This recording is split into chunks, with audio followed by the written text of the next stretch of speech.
I grew up believing that family was a lifelong bond. My parents always said we had to stick together, no matter what.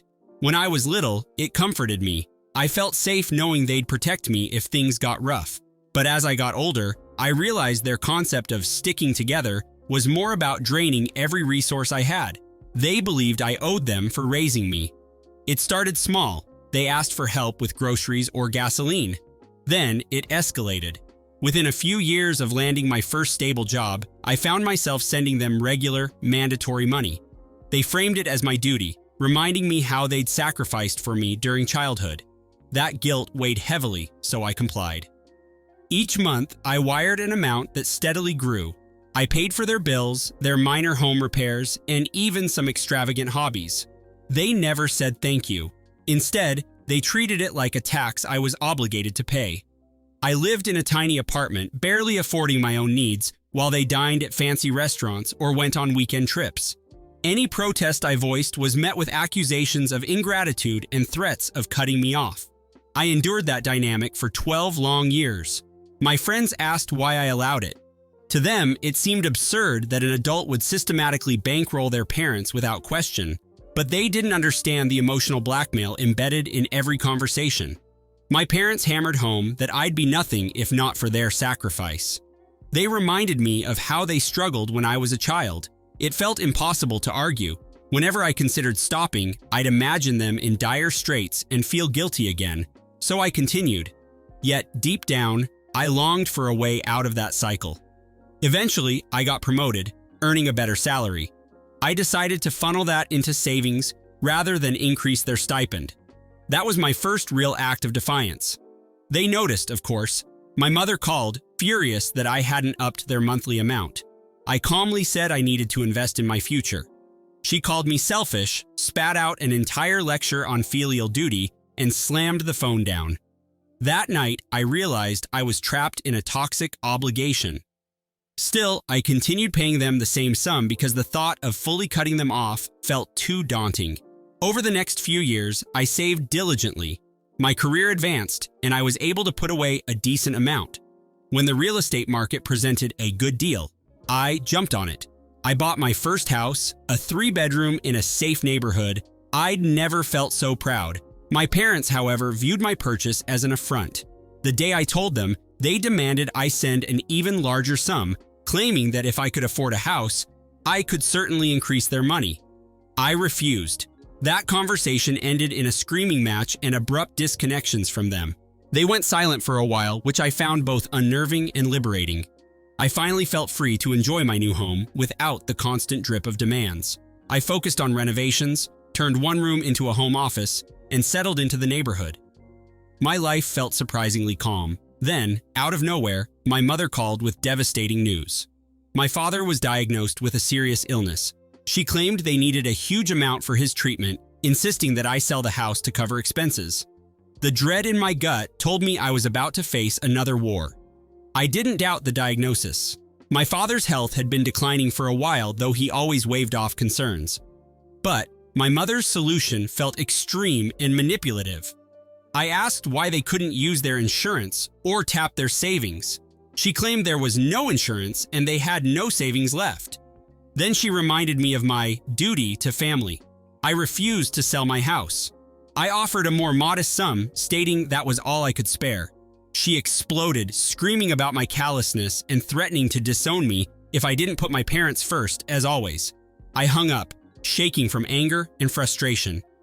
They expected me to gamble my entire security for a treatment they hadn't even researched.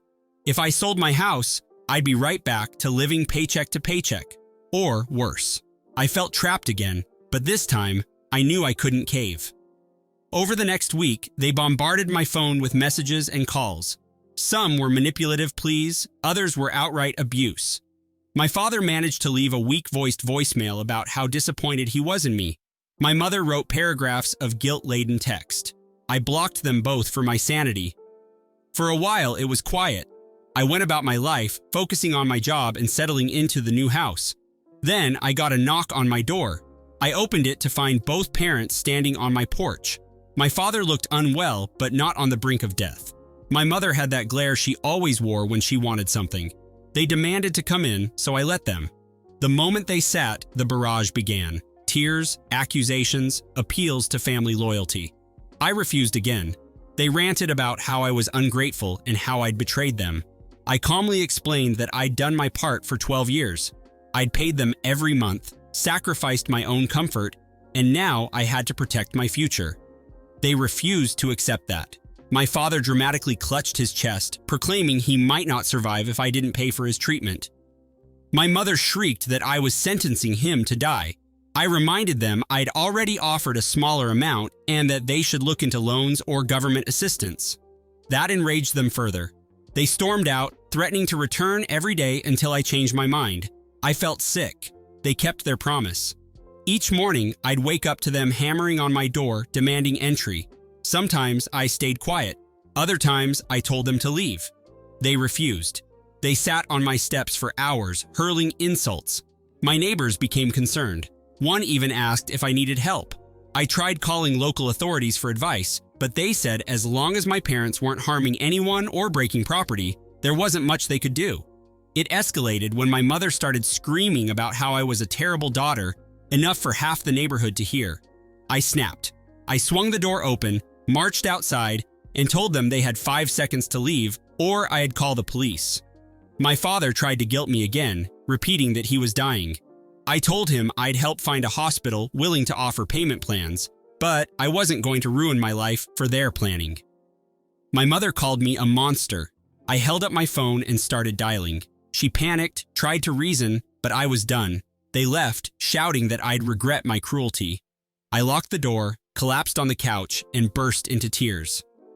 I took off work the next day, half expecting them to show up again, but they didn't. I used that time to think about my situation. I'd never cut them off because I feared losing the only family I had, but in truth, they were nothing more than financial parasites. 12 years of enforced payments, 0 genuine affection. Even the stories they told me about their hardships felt suspect now. I decided enough was enough.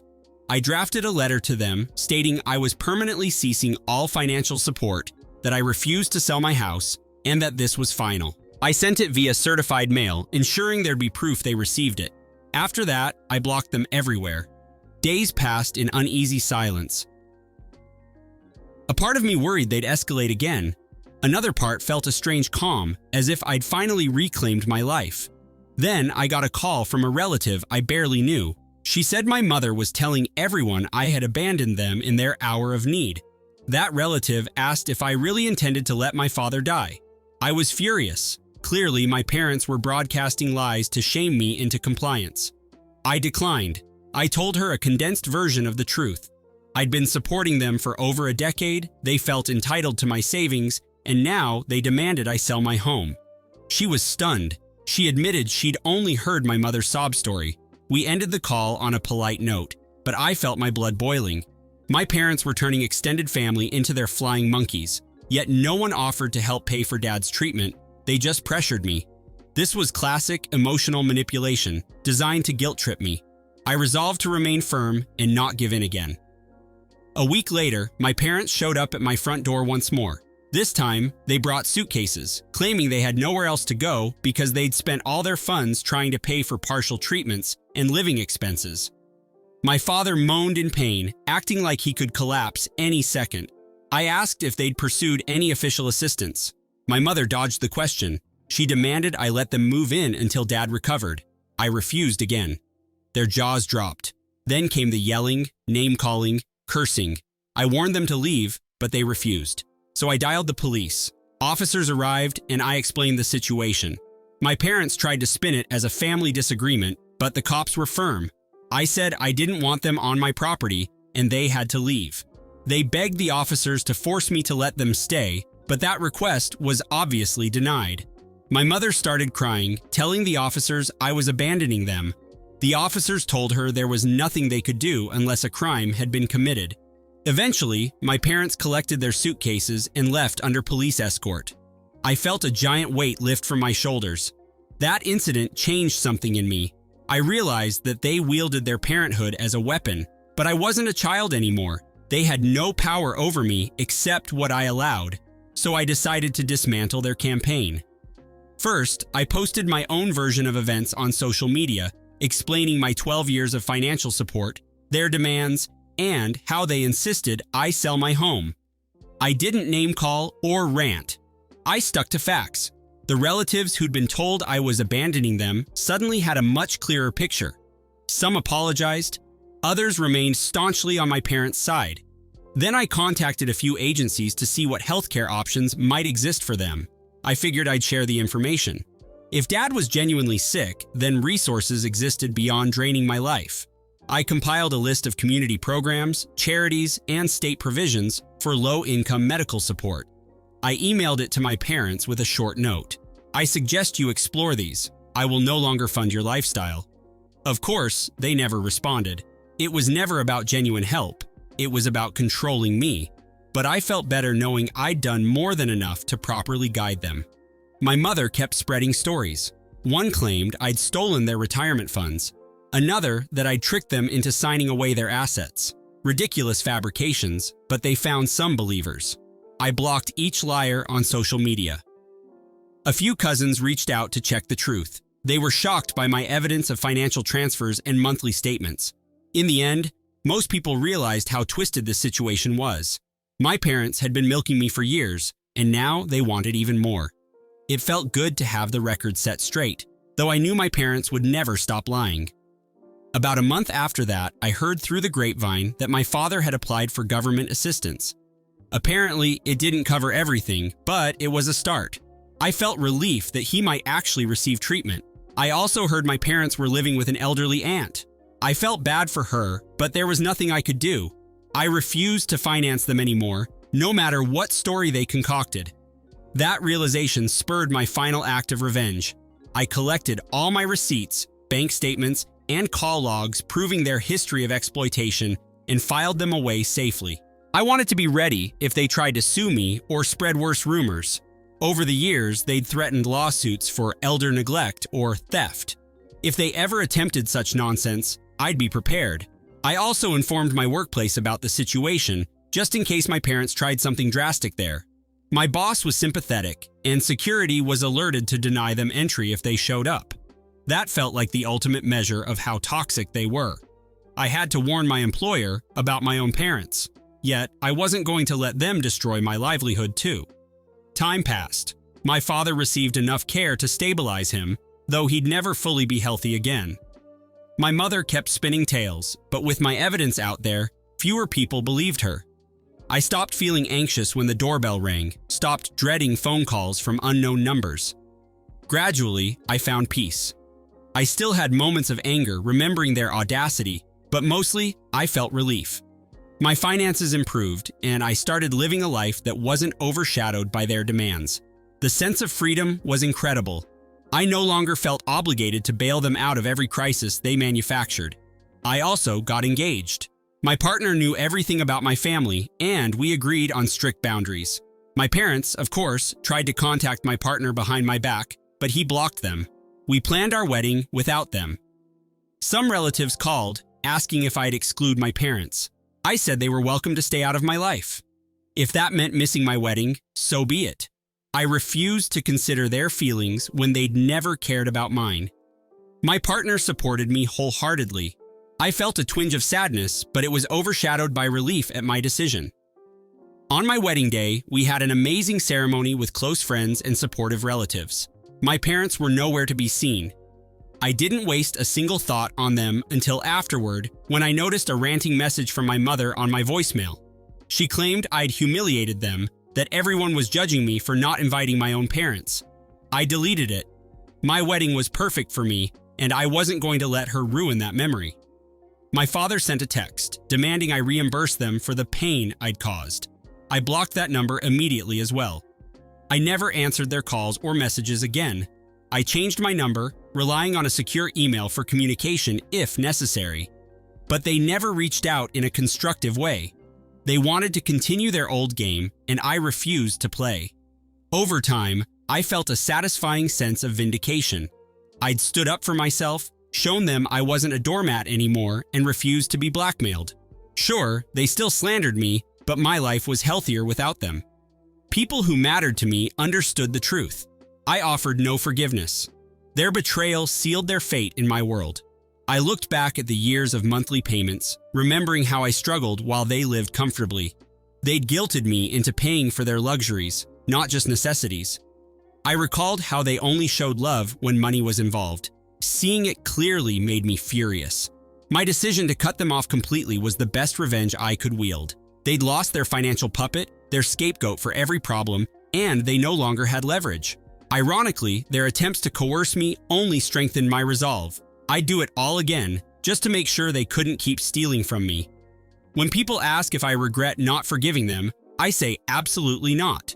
Forgiveness implies I'd allow them back into my life, which I refuse to do. They took advantage of me for years and felt no remorse. They tried to ruin my reputation, demanded my house, and showed up at my door daily until the police intervened. That's not behavior worthy of forgiveness. It's behavior that warrants permanent boundaries. My revenge is living well without them. I've drawn a line they cannot cross, and that line is enforced by my refusal to engage no matter how hard they push. Their betrayal taught me the value of self-preservation. I once believed I owed them everything because they gave me life. But they squandered any natural bond through their relentless greed. Sometimes I wonder if things could have been different if they'd shown genuine care or worked with me rather than against me. Then I vividly remember their fury the moment I asserted myself. I don't think they ever wanted a real relationship. They wanted a permanent piggy bank. I don't forgive them. I protect myself. That's my final stance. And it feels damn good not to be their victim anymore. So that's my story, all 3,000 words of it. 12 years of financial servitude culminating in their demand that I sell my house to fund my father's treatment. When I refused, they showed up incessantly, and I finally called the police. I don't regret my choices. Cutting them off was necessary, and any hope for reconciliation died the moment they tried to ruin my life. My revenge was setting firm boundaries and exposing the truth of their exploitation. I walk forward unburdened, free of their demands and manipulations, and I won't ever forgive them for the pain they caused.